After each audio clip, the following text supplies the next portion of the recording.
Sesampainya gue di depan sekolah, gue berkata, anjir, sekolahan gue baru jam segini aja udah kayak gini. Heran gue.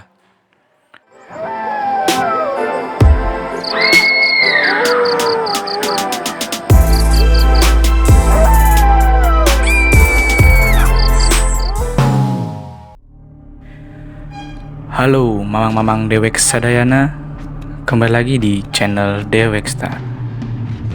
Bentar, kembali lagi. Sorry. Jadi video ini tuh video pertama gua ya di channel gua ini.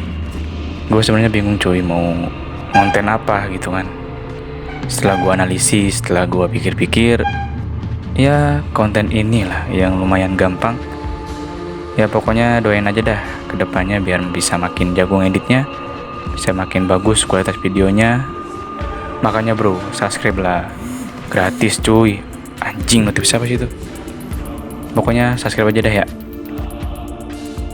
Sebelum masuk ke ceritanya, gua saranin lu pakai headset atau earphone-nya biar suasana tuh makin gitu, makin dapet ya.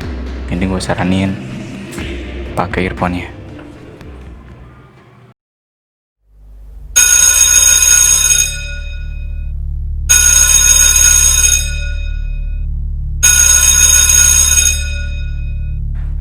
Oke, perkenalkan nama gua Fakih Mustafik. Gua mau cerita sama lu semua tentang kejadian mistis yang pertama kali gua alamin. Dan itu di sekolahan gua, men.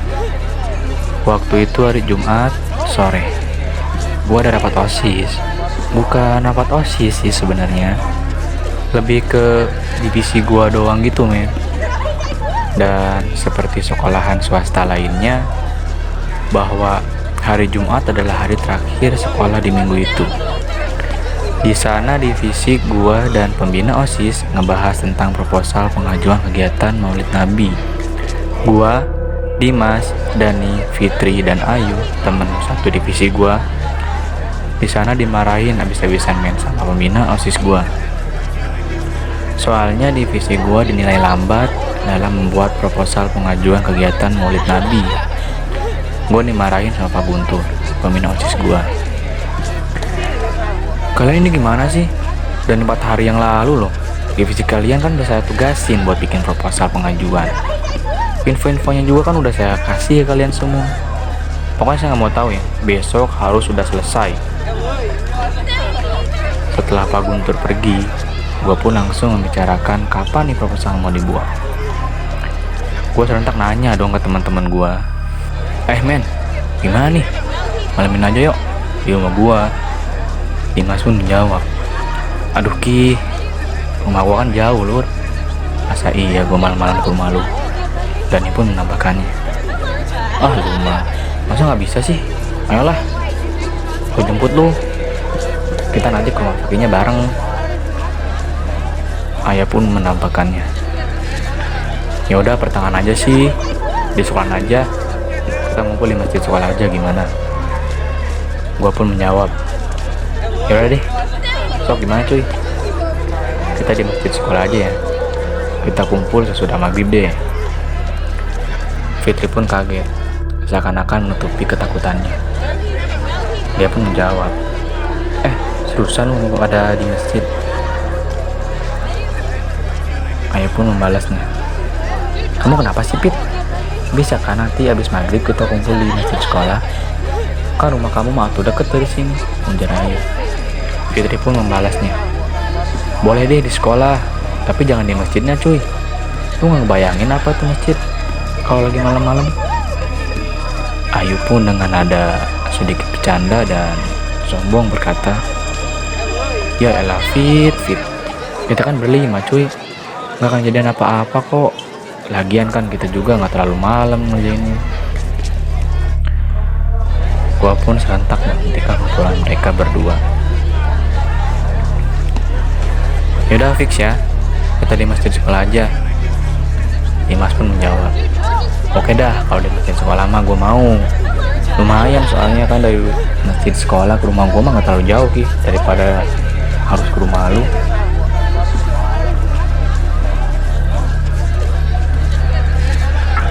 Dani pun menambahkannya, gue mau ikut aja deh.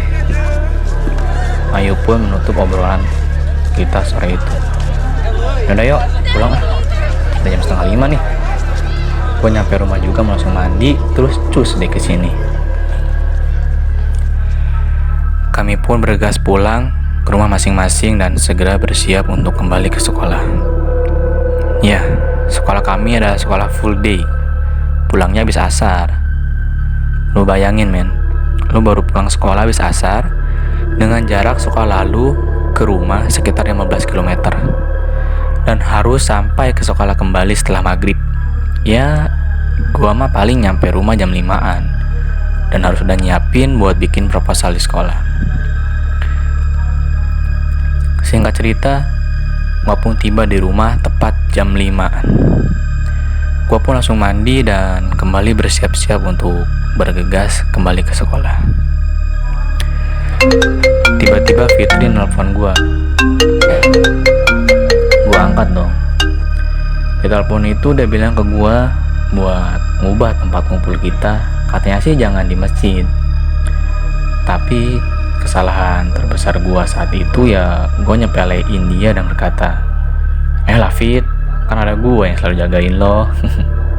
Gak akan ada hal ganjil kok. Kan ada penjaga sekolah juga di sana. Lagian kan kalau misalnya ada perubahan tempat pasti bakal lama lagi ngasih tau merekanya. Udah tanggung.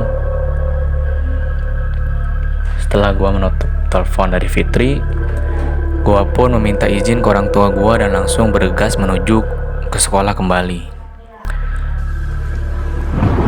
Sore itu pun mulai turun hujan gerimis dan sedikit tiupan angin yang seakan-akan membuat suasana semakin sunyi dan sepi. Sesampainya gua di depan sekolah, gua berkata, anjir, sekolahan gua baru jam segini aja udah kayak gini. Heran gua. Gua pun gak mutusin untuk masuk ke dalam dan memilih menunggu teman-teman gua di depan gerbang sekolah gua. Hawa sunyi dan menyeramkan semakin mendukung suasana sekitar sekolahku ini.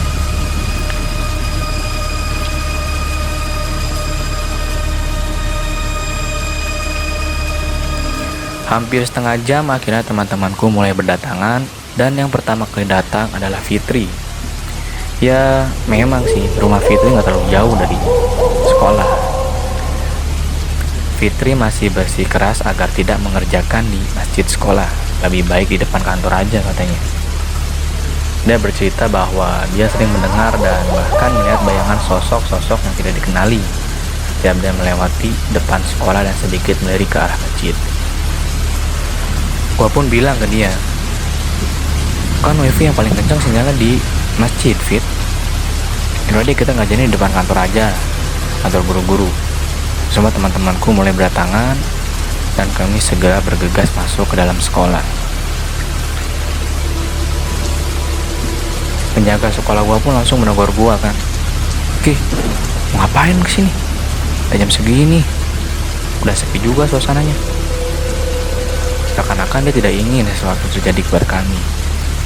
Namun, Dimas pun membalasnya. Mau numpang ngerjain proposal, Pak. Buat kegiatan Maulid Nabi. Gak akan terlalu malam kok.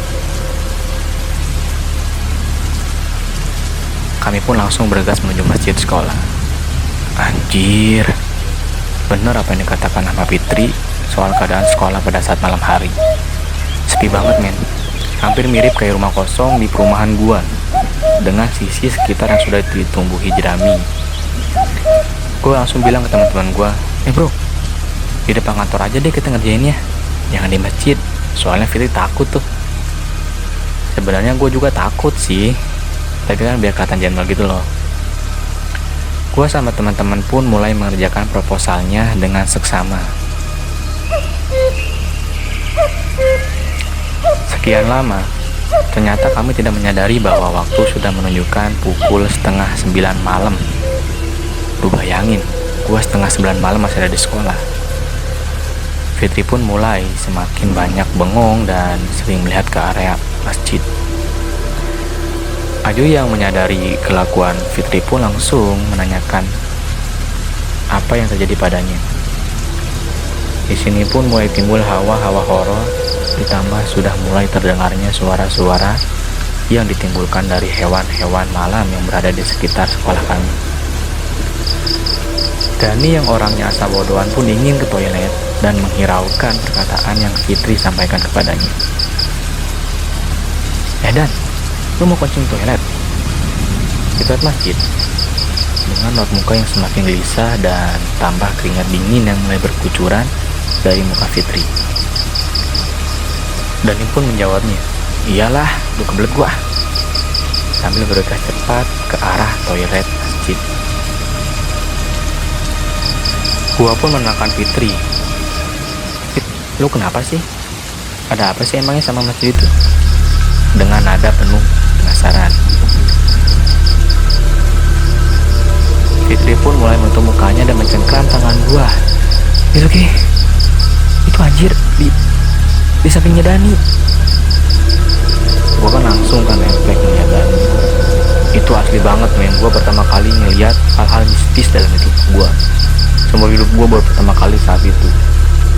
Dan itu jelas banget men, kayak sosok bayangan besar yang seakan-akan mau menerkam Dani. Gua pun sentak berteriak kepada Dani agar dia lari dari tempat berdirinya.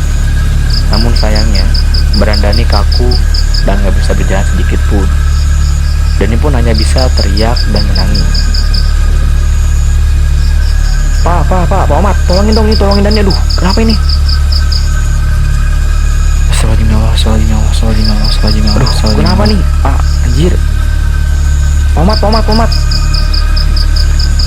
Pomat pun langsung berlari dari pos jaga bayam menuju kami dan melihat Dani dengan badan yang sangat terlihat kaku. Akan tetapi bayangan besar yang di sebelah Dani sudah menghilang. Pomat pun menuju Dani dan langsung menggotong Dani. Gua dan teman-teman gua yang kaget dan gak menduga hal seperti ini bakal terjadi hanya bisa terdiam dengan sejuta ketakutan yang meresap pada hati masing-masing. Setelah tidak lama, Dani pun dapat diselamatkan dan berkata, asli men, tadi badan gua gak dipeluk itu cuy. Gua gak bisa gerak, kenapa ya?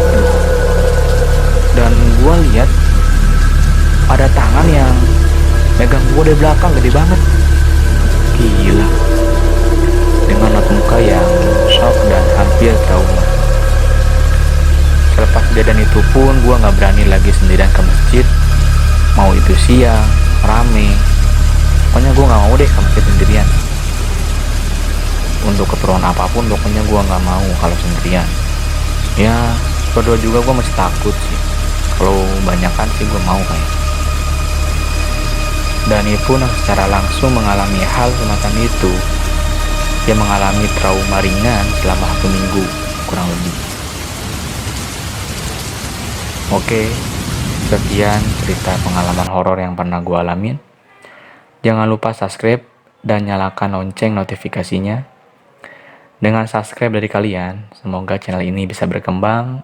Dan khusus buat kalian yang ingin mendapatkan konten podcast horor, silahkan gue saranin untuk subscribe channel ini dan bantu share ke teman-teman kalian. Semoga channel ini bisa berkembang. Sekian dari gue, terima kasih.